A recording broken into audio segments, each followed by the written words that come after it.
Hello বন্ধুরা, আমি সমিতা সাম্রাজ্যের আরেকটি নতুন পর্বে তোমাদের সবাইকে স্বাগত জানাই। আলাদা আলাদাভাবে সবজি, মাংস, ডাল, ভাত রান্নার বদলে এক রান্নাতেই যদি সব সেরে নেওয়া যায় তবে খারাপ কি বলো? তাই তোমাদের জন্য আজকে নিয়ে আসলাম ওয়ান পট মিল, যাতে কার্বোহাইড্রেট, প্রোটিন, ভিটামিন, মিনারেলস সবই একসঙ্গে আমরা পেতে পারি।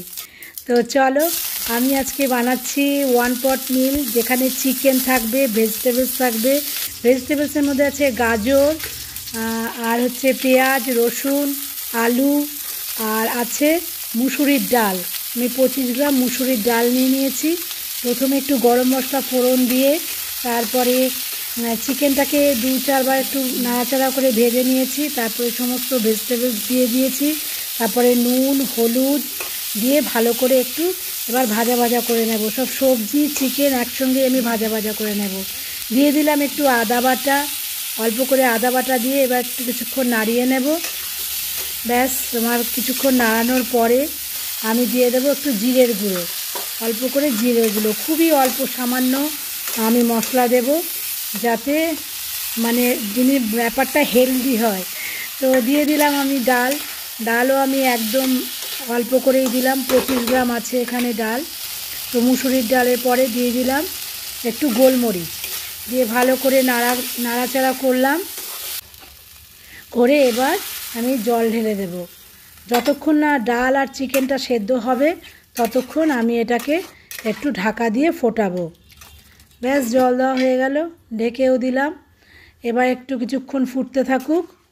দেখো অনেকটা জল কমে এসেছে, আর মোটামুটি আরও কিছুক্ষণ বাদে চিকেনও সেদ্ধ হয়ে গেছে, আলু, ডাল, সবজি সবই সেদ্ধ হয়ে গেছে। এবার আমি দিয়ে দেব যে কুকড রাইসটা আছে সেটা আমি দিয়ে দিলাম। এই 100 গ্রামের মতন আমার কুকড রাইস আছে, কারণ আমি এখন একটু ডায়েট করছি। ডায়েট মিন্স সবই খাচ্ছি, তবে পরিমাণে কম। এরকম দিয়ে আমি ওয়ান পট একটা মিল বানিয়ে নেব, যাতে আমার সব কিছু কম পরিশ্রমে হয়ে যায়। একটু কসুরি মেথিও দিয়ে দিলাম, যাতে রান্নাটা একটু স্বাদযুক্ত হয় আর কি, সেই জন্য। তো যারা ওয়েট লসের মাধ্যম দিয়ে যাচ্ছ বা যাদের সময় কম, তারা এক পদেই সমস্ত কিছু এক পাতে ভিটামিন, প্রোটিন, মিনারেলস সবই খেতে চাও, সবজি, ডাল, চিকেন সব যদি একসঙ্গে করতে চাও, তবে তোমরা অনায়াসে এইরকম একটা পদ তৈরি করে ফেলতে পারো। সাথে একটু কাঁচা পেঁয়াজ নিয়ে নিলাম, তাহলে জিনিসটা একটু ভালো হবে।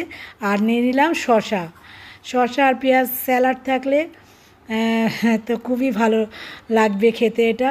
আমার ছেলে তো দেখে বলছিল যে, যখনটা তৈরি করছিলাম তখন ছেলের সাথে কথা বলছিলাম, তো বলে তোমাকে এটা দেখে একদম বিরিয়ানির মতন লাগছে দেখতে। সত্যিই খেতে খুবই ভালো হয়েছে, জানো তো। তোমরাও অনায়াসে এটা করে ফেলতে পারো। বন্ধুরা, তোমাদের যদি আমার এই রেসিপি ভালো লাগে তাহলে প্লিজ লাইক, কমেন্ট, শেয়ার করো, আর প্লিজ আমার চ্যানেলটাকে সাবস্ক্রাইব করো।